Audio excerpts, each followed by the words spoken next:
Olá, meus amigos! Está começando mais um estudo da Bíblia. Sejam todos muito bem-vindos. Trimestre novo, lição nova. É isso mesmo, ó.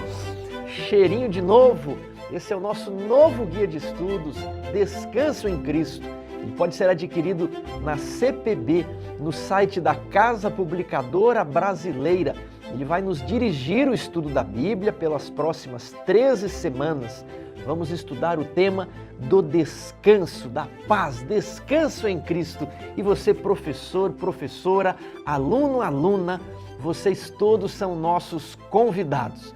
E em dias tão turbulentos, onde há tantas polêmicas, tantas questões sobre a luta de classes, sobre ricos e pobres, homens e mulheres, nós temos o nosso guia de estudos preparado, escrito por uma mulher, Chantal Klinger. Isso demonstra a preocupação da Igreja Adventista em deixar com que todos participem. Aqui nós não temos aquela ideia de luta de classes, afinal de contas, lá no céu, Deus não vai falar, olha, eu vou salvar tantos japoneses, tantos africanos, tantos americanos.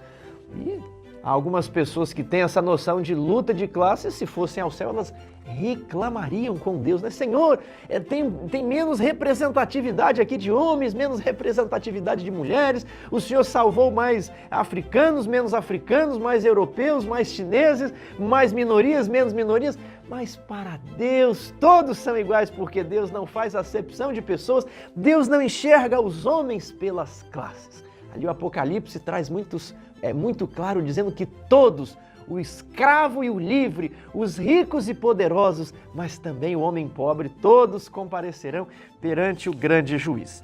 Então temos aqui uma preocupação da Igreja Adventista de dizer que todos são representados na Igreja Adventista. Chantal Klinger é autora do nosso guia atual da Escola Sabatina, não é? E a lição de número 1 tem o título Vivendo em uma Sociedade que Não Para. E o nosso estudo também não parou, foi muito intenso, não é? No primeiro trimestre nós estudamos Isaías, um livro de profecias que exige conhecimento histórico, conhecimento profético. Depois tivemos o estudo das alianças no nosso guia anterior. E agora iremos descansar. É um estudo mais fácil, mais tranquilo, que vai permitir a participação de mais pessoas. E você, escreva aí, qual foi o estudo que você mais gostou até agora? Isaías, o estudo das alianças ou o descanso em Cristo? Talvez você gosta de profecias, você gosta mais de teologia, ou talvez você vai dizer, agora sim nós vamos tranquilizar um pouco, nós vamos nos aquietar nesse estudo da lição, que é mais light. Mas vamos aqui, escreva aí nos comentários, inscreva-se no canal e preste atenção ao vídeo. Na parte de sábado, nós temos o quadro de uma pessoa, de uma mãe que está ali em casa, vendo uma casa toda desorganizada, os brinquedos no chão, as crianças sem tomar banho, roupa para lavar, a louça para organizar na cozinha, e ela olha que falta pouco tempo para o pôr do sol. Do outro lado da cidade, o seu marido numa fila de casa lotérica para pagar um boleto, e ele ainda tem que atravessar a cidade, o trânsito, e as pessoas ficam tão tristes.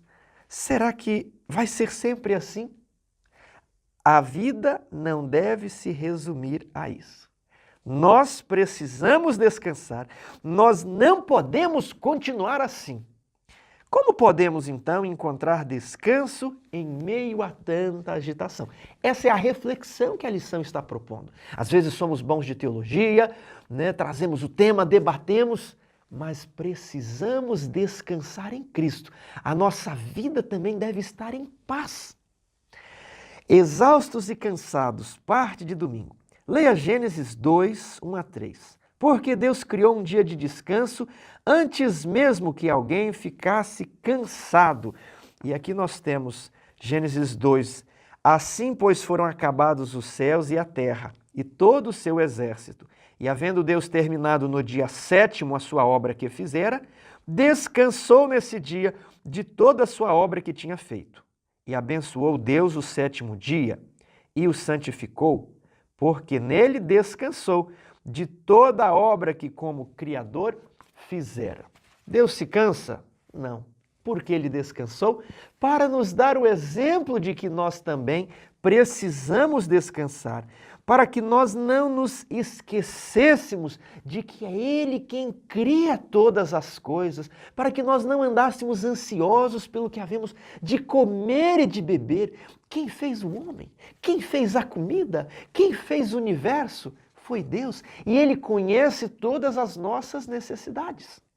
Então, antes que o homem passasse a viver de um modo estressante, Deus colocou o sábado, um descanso, um dia de descanso na estrutura do tempo, como um convite à celebração da criação de Deus, como um convite à adoração.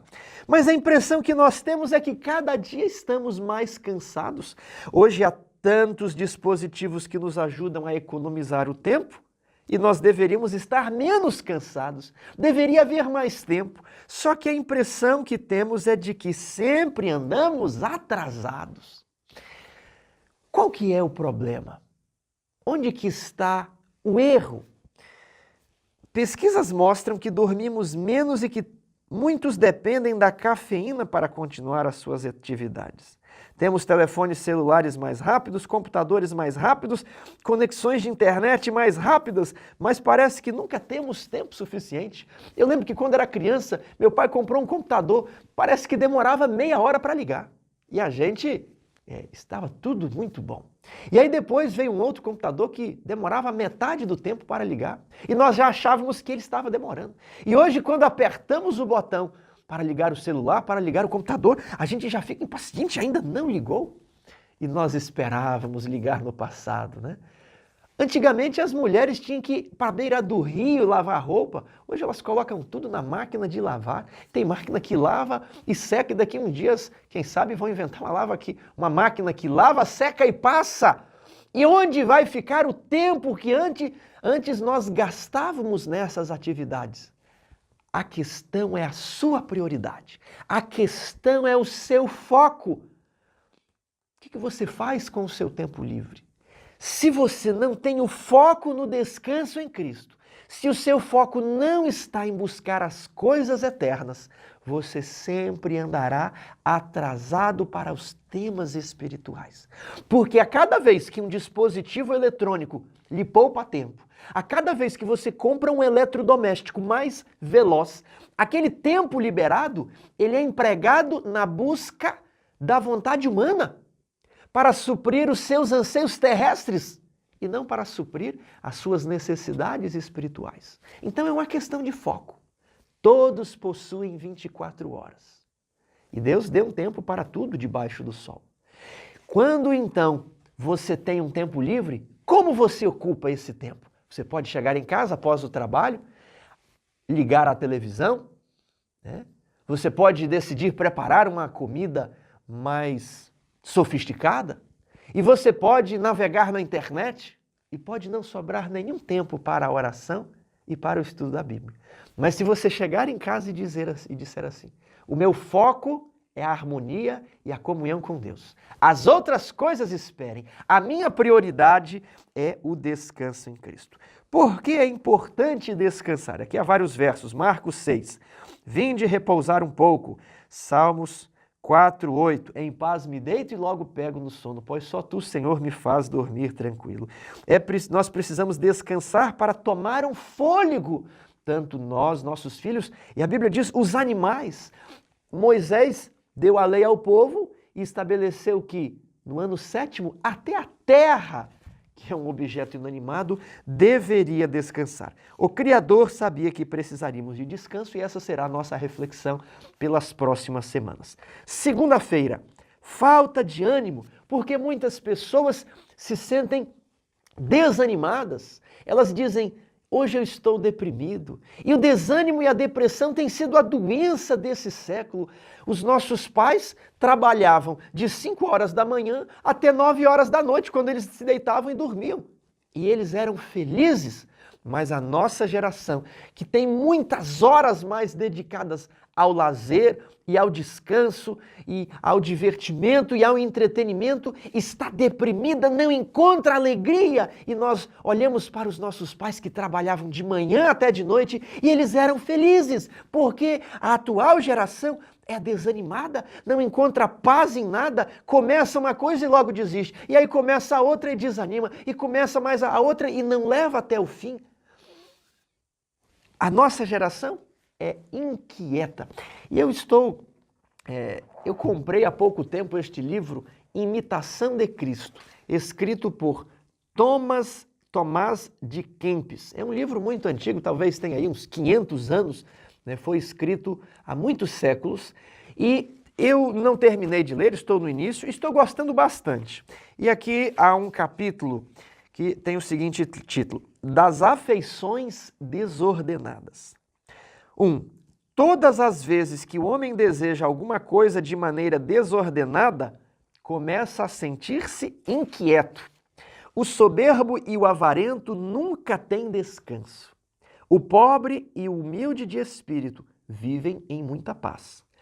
Quem ainda não morreu perfeitamente a si mesmo é bem depressa tentado e vencido em coisas pequenas e insignificantes. Porque as pessoas estão sempre procurando alguma coisa, elas nunca estão satisfeitas. Elas nunca encontram o descanso em Cristo, porque elas gostam, as suas paixões ainda não morreram. E as paixões ficam ali inquietando, faça isso, procure isso, vamos lá, não está muito bom. O sábado à noite gera uma inquietação que as pessoas querem sair e fazer alguma coisa. O fraco de espírito, ainda um tanto carnal, inclinado às coisas sensíveis, dificilmente pode desapegar-se de todos os desejos da terra. E por isso, sente-se muitas vezes triste quando dele se priva e com facilidade se irrita e se alguém o contraria. 2. Mas se alcança o que deseja, logo oprime o remorso de consciência por haver seguido sua paixão, que lhe não traz a paz que buscava. É com efeito resistindo e não obedecendo às paixões que se encontra a verdadeira paz de coração. Paz não terá, pois, o homem carnal, nem o dissipado, mas o fervoroso e espiritual. Imitação de Cristo. Por que eu estou destacando isso daqui? Porque as pessoas hoje estão buscando um padrão mais elevado, um carro melhor, um eletrodoméstico mais capaz, um celular que tem uma câmera que faz mais isso e roupas melhores, porque eles precisam se apresentar melhor na sociedade. Eles estão na rodinha dos ratos. Sabe aquela gaiola de criadores de roedores? Eles têm uma rodinha e o camundongo fica ali correndo e a rodinha vai girando e ele nunca sai do lugar e nem chega a lugar nenhum. É isso que dá quando valorizamos a grandeza mundana, nós temos o estresse, a inquietação para alcançar as riquezas e nunca houve um tempo onde se pregou tanto que você precisa ser rico e é fácil enriquecer. Você então trabalha exageradamente, se cansa e não encontra o descanso. Mas Deus não é esse tirano que coloca os humanos na rodinha dos ratos. Deus se compadece de você. Deus quer tirar você dessa rodinha e Deus quer dizer, meu amigo, meu irmão, descanse. Deus não tem prazer em que você vá ao túmulo, morra de tanto trabalhar, de não parar. E aqui em Jeremias nós temos o diagnóstico emocional de Baruque. Qual era o problema? Jeremias capítulo 4. Como vocês sabem, Baruque era o auxiliar de Jeremias e talvez ele estivesse pensando, por que eu nasci no Brasil, não nasci na Europa, não nasci nos Estados Unidos? Ele estava lá em Jerusalém e eles estavam prestes a sofrer a invasão babilônica, porque, Jeremias 4, verso 1 a 5, porque eu nasci nesse bairro com esses pais, eu queria ter mais coisas, eu queria ter nascido em outra época, eu queria ter nascido no governo do rei Davi, onde havia possibilidade de eu comprar isso, de eu comprar aquilo, de eu ter uma fazenda. E aí Deus disse o seguinte para ele, palavra que falou Jeremias, o profeta, a Baruque, filho de Nerias. Assim diz o Senhor Deus de Israel acerca de ti, ó Baruque. Ai de mim agora, porque me acrescentou o Senhor tristeza ao meu sofrimento. Estou cansado do meu gemer e não acho descanso. Qual foi a resposta de Deus a Baruque? Assim lhe dirás, isto diz o Senhor, eis que estou demolindo o que edifiquei e arrancando o que plantei, e isto em toda a terra. Você acha que eu estou satisfeito, Baruque? Você acha que eu estou satisfeito em enviar Nabucodonosor para destruir Jerusalém? O reino de Davi, que eu ajudei, que eu guiei.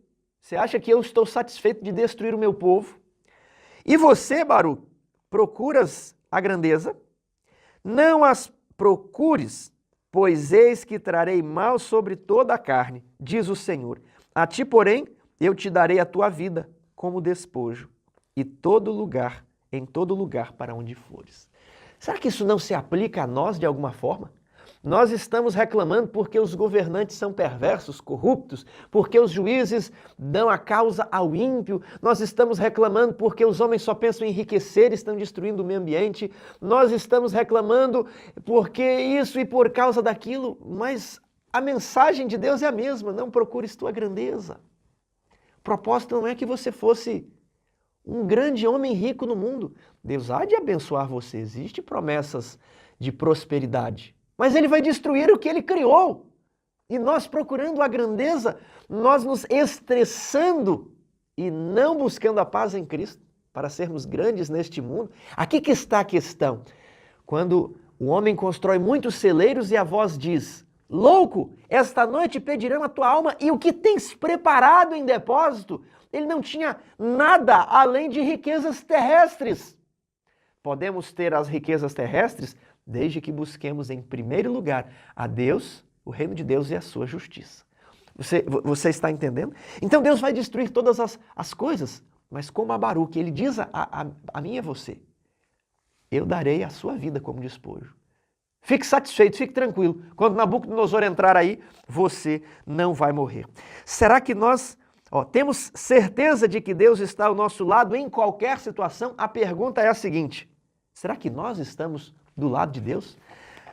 Uma pessoa comentou no vídeo anterior sobre a oração do mensalão, né, de que ele deu estudos bíblicos e as pessoas afirmavam que elas assaltavam os outros na rua e todos os dias oravam para que Deus as protegesse no assalto. E aí quando a coisa dá errada, né? Você assaltou o banco e o carro não quer pegar e você precisa fugir da polícia. E aí, Senhor, por favor, fique do meu lado, me ajude. Não é essa a questão, Deus não vai ficar do seu lado, é você que precisa ficar do lado de Deus, ao lado de Deus. Há um texto aqui que está no Desejado de Todas as Nações e ele se encontra também na parte de sexta-feira. Você pode acompanhar ele aqui na parte de sexta-feira e eu quero ler esse texto, olha. Isso aqui é mais ou menos a linha mestre, o coração da nossa lição. Na opinião dos rabinos, o mais alto grau da religião mostrava-se por contínua e ruidosa atividade. Dependiam de alguma prática exterior para mostrar a sua superior piedade. Separavam assim sua alma de Deus, apoiando-se em presunção.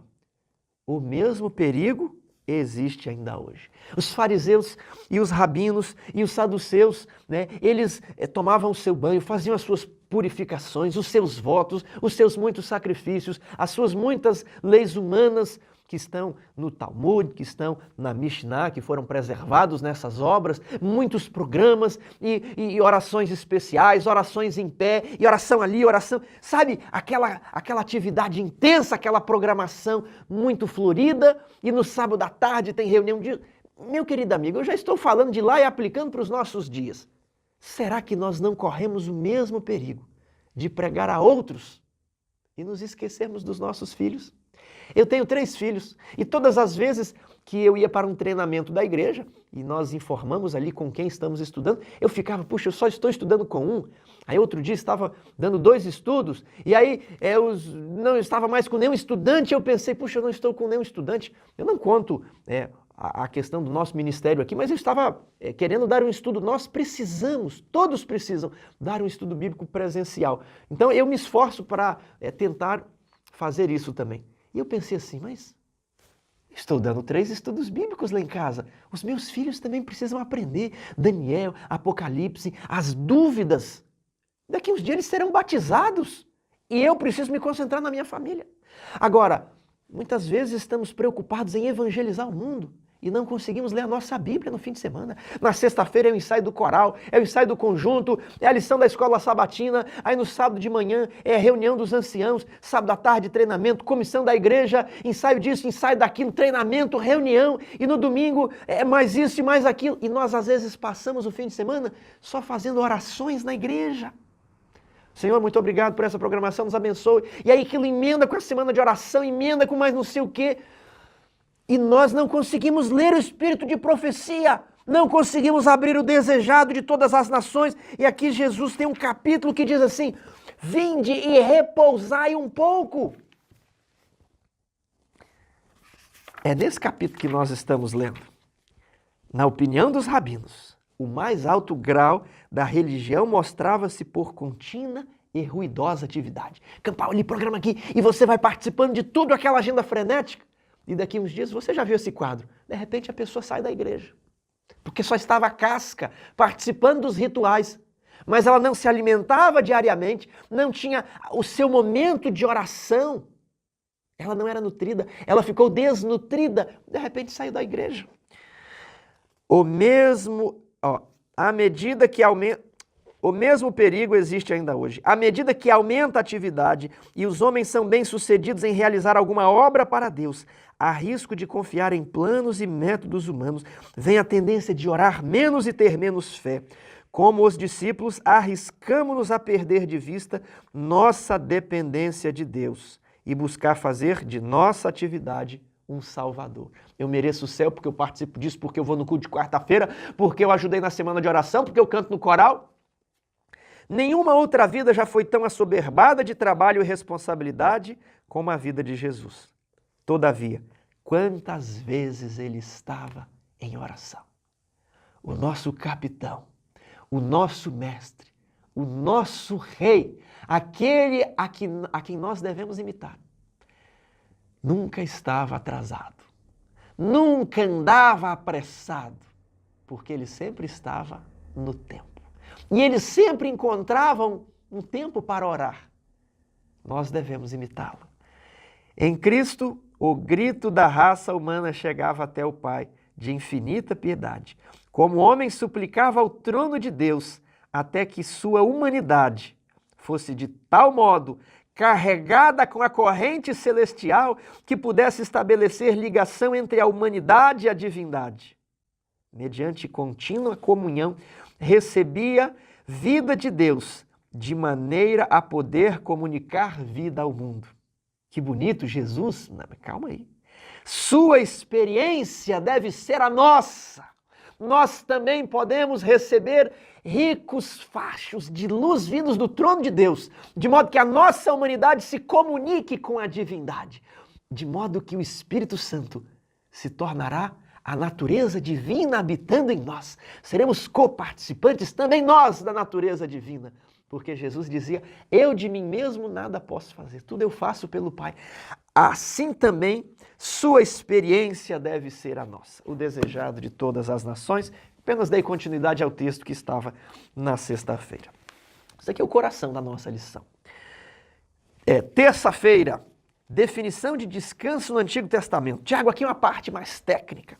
Aqui nós temos palavras em hebraico: Shabbat, Shakat, Ragá. Todas elas são sinônimos de descanso. Shabbat, parar de trabalhar, descansar, tirar férias. Depois, Shakat, ficar em repouso, conceder alívio, ficar quieto. E por fim o verbo Ragá, que é descanso. Então, o que a lição está querendo dizer com isso? Que o Antigo Testamento fala de descanso, e não é apenas no sábado, mas existem várias palavras. Pergunta 5, leia Deuteronômio 31:16 e 2 Samuel 7:12. A qual tipo de descanso esses textos se referem? Descanso do enfado da vida. Moisés deveria descansar e se reunir com seus pais, ou seja, ele ia morrer, sofreu tanto, ouviu tanta reclamação. Moisés, agora você vai ficar um pouquinho de molho aí, vai descansar, né? Claro que depois ele foi ressuscitado, mas essa é a realidade de muitos outros ali no texto de Samuel. Você vai descansar, vai acabar aqui, né? Depois você vai ser ressuscitado. O descanso nos afeta física, social e emocionalmente e não se limita apenas ao sábado. Essa é a parte de terça-feira. Quarta-feira vai ser mais ou menos a mesma coisa, mas no Novo Testamento. Foi escrito em grego, então a gente tem aqui, anapauo, descansar, relaxar, revigorar-se. Resir razô, que descreve o descanso sabático dos discípulos. Hebreus 4:4 usa a palavra katapauo, fazer cessar, trazer o descanso. E aqui nós temos o texto de Marcos 6, que é o texto que embasa aquele capítulo. Vinde e repousai um pouco. Porque Jesus mandou que seus discípulos se retirassem e descansassem. Observe o contexto mais amplo de Marcos 6 ao pensar sobre essa questão. Ali em Marcos 6 nós temos Jesus indo a Nazaré, nós temos o assassinato de João, situações conturbadas. Depois os discípulos vão para a atividade missionária e retornam muito alegres, muito contentes. Vamos dar uma olhada em Marcos 6? Verso 30. Voltaram os apóstolos à presença de Jesus e lhe relataram tudo quanto haviam feito e ensinado. E ele lhes disse: vinde repousar um pouco, à parte, num lugar deserto, porque eles não tinham tempo nem para comer, visto serem numerosos os que iam e vinham. Então foram sós no barco, para um lugar solitário. Jesus, ele também deseja que você descanse. Jesus também não quer que você viva aquela vida frenética de programas, apenas de aparência exterior. Não tem problema você participar dos programas, dos cultos, de uma semana de oração. Eu só quero dizer que, às vezes, você trabalha e aí no seu tempo vago você trabalha o mínimo necessário, suas 8 horas por dia. E aí no tempo vago que você tem, você está envolvido em programações. E você não tem o tempo de se alimentar espiritualmente, de estudar a Bíblia, de estudar os 2 concertos, de estudar o livro de Isaías. E você só participa de programas, são só aspectos formais. Jesus quer que você descanse, inclusive das atividades missionárias, a fim de que você receba o Espírito Santo, o refrigério, a fim de que você recupere as suas energias para mais trabalho diligente. Deus não quer preguiçosos no seu reino, e para mais trabalho missionário. Tudo bem? Lembrem-se de explorar o texto de O Desejado de Todas as Nações, que se encontra aqui na sexta-feira. Eu até anotei para explorar ele aqui na quarta-feira e eu li ele na segunda, né? Fica aí a dica. Quinta-feira, fugitivo e errante pela terra. Nós temos a história de Gênesis 4, dos 2 filhos de Adão e Eva, Caim e Abel. Abel, eles foram convocados para trazer uma oferta ao Senhor. Caim trouxe uma ovelha e cortou o pescoço dela. Caim trouxe as frutas. Qual era o altar mais bonito? Era o altar de Caim. Era o altar que refletia a vida. O altar de Abel refletia a morte. O sangue escorrendo não é tão bonito quanto uma cesta de frutas. E talvez você pense que está errado oferecer alimentos, mas nós vemos as ofertas de manjares. As libações eram ofertas de alimento. As pessoas faziam bolos, vocês lembram disso? Lá em Levíticos fala. A oferta de flor de farinha, um hin de azeite, né? Erva de flor de farinha. Então era possível oferecer comida. A questão é que Caim não fez o que Deus pediu. Caim confiou nos seus próprios méritos. Caim praticou a justiça própria. Essa justiça própria que é abominável aos olhos de Deus e que não entrará no céu. E Abel? Abel praticou a justiça da lei. Deus mandou, ele fez do mesmo jeitinho. Então, a obediência de Abel é a justiça verdadeira, é a justiça da lei de Deus, conforme a lei exige. A obediência de Caim é a justiça própria, é essa justiça própria que a Bíblia chama de trapos de imundícia. Você vai lá em Isaías e diz assim: Deus sai ao encontro daquele que com alegria pratica a justiça, Abel, mas eis que tiraste contra nós porque pecamos. Nós estávamos ali no texto, né? Na figura de Caim. Porque todas as nossas justiças são como os trapos de imundícia. Não a justiça de Abel. Abel é chamado lá no Novo Testamento, Abel, o justo. Mas eis que tiraste contra nós porque pecamos. Todas as nossas justiças são como trapos de imundícia, e as nossas iniquidades como um vento nos arrebatam, cheios de iniquidades. Eis que pecamos. Temos pecado por muito tempo e havemos de ser salvos. É o texto lá de Isaías, se eu não me engano, 64, 65. Então, as justiças que são trapos de imundícia é a justiça de Caim. E então Caim, ele se ira contra o seu irmão, ele tem ciúmes porque o seu irmão recebeu a aprovação do céu e ele não. E ele então tira a vida do seu irmão. Ele não procura também qual é a aprovação do céu. Ele pensa, ele fica inquieto. Se eu não receber a aprovação de Deus, o outro também não pode ter. Se eu não tenho, o outro não pode ter. Então ele mata Abel e ele então recebe um castigo de Deus. Vejamos aqui em Gênesis, capítulo 4, qual foi o castigo de Caim. Verso 11. És agora maldito por sobre a terra, cuja boca se abriu para receber de tuas mãos o sangue de teu irmão. Em vez de derramar o sangue do cordeiro, Caim derrama o sangue do irmão. Quando lavrares o solo, não te dará ele a sua força. Será fugitivo e errante pela terra. Então o que fez Caim fugitivo e errante pela terra? Caim não quis mostrar como o solo tinha força ao oferecer ele as primícias do seu pomar, e Deus traz a maldição justamente sobre o orgulho de Caim. O solo que você lavrar não vai produzir muito, de modo que você vai precisar de ser nômade, fugindo. Você vai começar a usar aquele solo, ele enfraquece. As plantas já não vão dar mais todo o sustento, então você andará fugitivo, ok? Então disse Caim ao Senhor, é tamanho o meu castigo, já não posso suportá-lo. Eis que hoje me lanças da face da terra e da tua presença, hei de esconder-me, serei fugitivo e errante pela terra. Quem comigo se encontrar me matará. Então Deus colocou um sinal de misericórdia sobre Caim. Abel descansou. Abel entrou no descanso. Abel é o primeiro mártir. É o primeiro nome que será passado no juízo investigativo. Então, aquele que foi obediente a Deus encontrou descanso em Cristo. Mas Caim, que matou o seu irmão, viveu fugindo sem nunca chegar a lugar nenhum. A rejeição da oferta de frutos de Caim não foi uma reação arbitrária de um Deus obstinado, mas o processo de considerar e pesar o caráter, as atitudes e as motivações de quem trazia a oferta. É uma lição do juízo investigativo. Meu querido amigo, será que você está naquela rodinha do camundongo? Será que você está correndo, sem nunca chegar a lugar nenhum? Se a sua vida não tiver um propósito eterno, você nunca encontrará um descanso.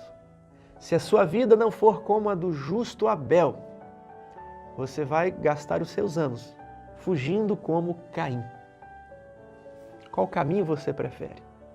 Qual a escolha você faz? Se você se concentrar em procurar honras e glórias terrestres, você ficará sempre inquieto, nunca encontrará paz, nunca se achará satisfeito, porque Deus há de destruir todas essas coisas. De modo que não podemos nos preencher com um carro novo, uma roupa nova, uma casa nova. Essas coisas são meios de levarmos a mensagem, de salvarmos vidas, porque o verdadeiro descanso só se encontra em Cristo. Não nas cidades fundadas pelos descendentes de Caim, mas na cidade que possui fundamentos, a Nova Jerusalém. Esse é o apelo que eu faço para você.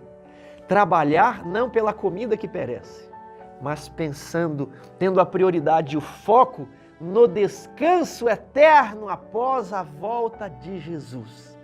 O seu foco deve estar ali. E então achareis descanso para as vossas almas. Que Deus abençoe você e a sua família.